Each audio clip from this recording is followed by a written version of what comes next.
Maranatha, enfant béni de Dieu, aujourd'hui je viens te montrer comment attendre Dieu patiemment. Sophonie, chapitre 3, verset 17 nous dit, l'Éternel ton Dieu est au milieu de toi, un héros qui sauve.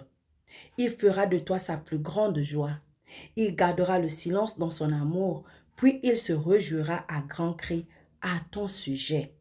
Et 2 Corinthiens chapitre 6 verset 4 nous dit, mais nous nous rendons à tout égard recommandables comme serviteurs de Dieu par beaucoup de patience dans les tribulations, dans les calamités et dans les détresses. D'abord, tu dois connaître Dieu et sa nature. En plus, tu dois savoir que parfois les situations sont là pour que Dieu travaille en toi.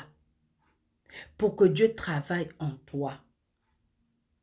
Pour qu'il travaille en toi.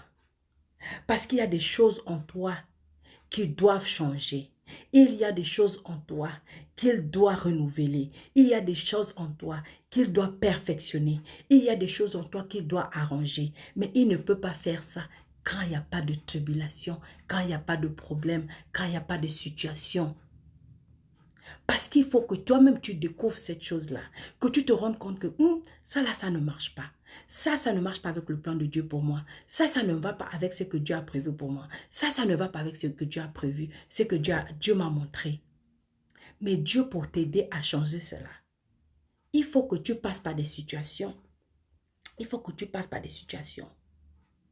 Pour que tu puisses grandir, il faut que tu passes par des situations pour que tu puisses atteindre la maturité, pour que tu puisses développer, pour que tu sois capable de faire face aux responsabilités et à la pression qui vient avec les choses que tu as demandées à Dieu et que Dieu t'a déjà accordé.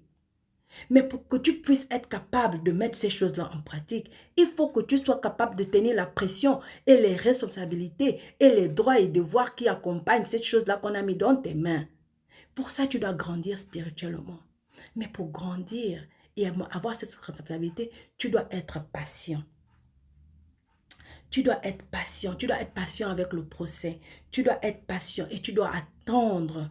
Parce qu'il est en train d'enlever les choses sur ton chemin. Il est en train d'enlever les gens sur ton chemin. Il est en train de changer la situation. Il est en train de retourner les situations pour que tu sois prêt, pour que tu sois ferme, pour que tu sois responsable et que tu sois capable au moment venu.